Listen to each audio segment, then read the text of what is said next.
Hello, pagans and practitioners. I'm Larissa, and you are listening to your Witchy Big Sister podcast. Before we get started with today's episode, I wanted to take a second to say thank you so much to everyone who has joined me on this journey so far. It means a lot, and I appreciate each and every one of you for taking the time out of your day to listen. Now, for this episode, I want to briefly go over a topic that has been brought up to me a handful of times over the course of my craft. I'm going to be explaining the similarities and the differences between witchcraft, paganism, and Wicca. Now, if you haven't listened to episode 1 already, I highly suggest you pause that and come back when you're done. In that episode, I just did a deep dive into what witchcraft is and my own experience with this definition. But for the sake of this episode, just keep in mind that witchcraft is a practice involving magic and is not in itself a religious doctrine.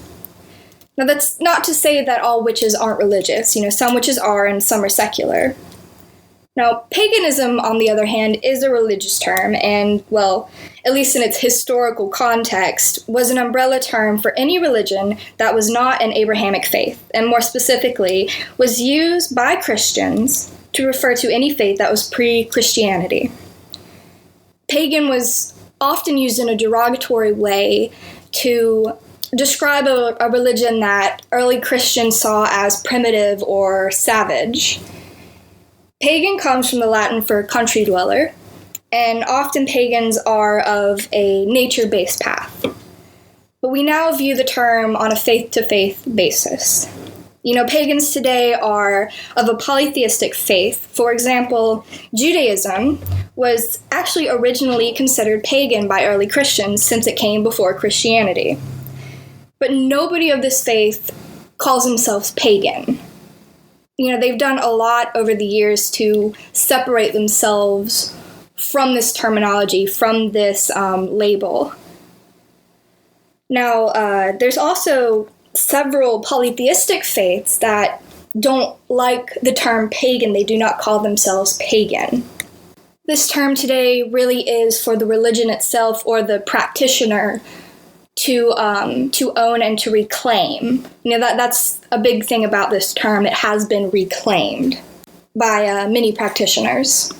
Now, polytheistic or pagan faiths cover an extremely wide number of religions. If someone comes up to you and introduces themselves as pagan, you don't automatically know everything about their religion. They could be part of Wicca, Druidism, Hellenism, or Roman polytheism, Celtic paganism, Norse paganism, eclectic, Slavic, many others. That's just to name a very small handful. The term pagan, again, is really seen as an umbrella term, and just saying, hi, I'm pagan, you still know very little about this person's personal path.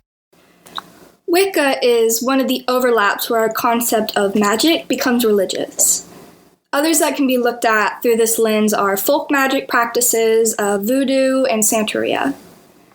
Wicca is specifically a neo-pagan religion. It's a form of European-based spirituality that was founded by Gerald Gardner in the early 20th century.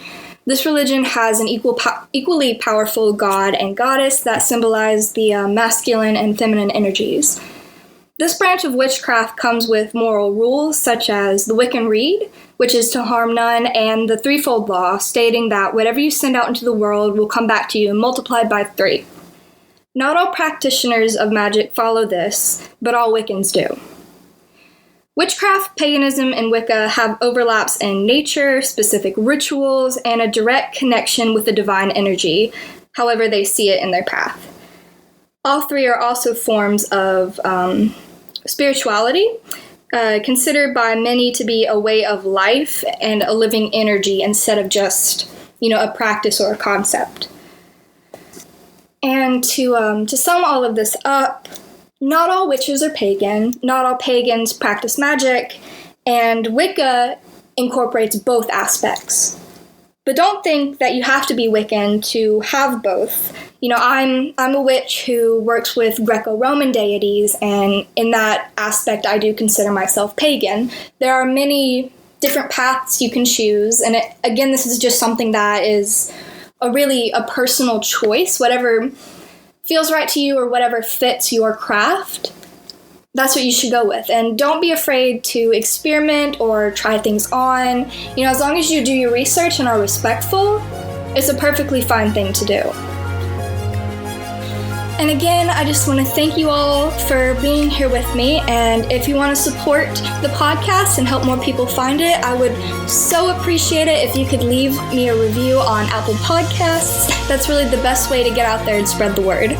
You can also reach me at thatwitchfromthesouth@gmail.com or my TikTok and Twitter under the same handle. I hope you'll join me for next week's episode, and goodbye.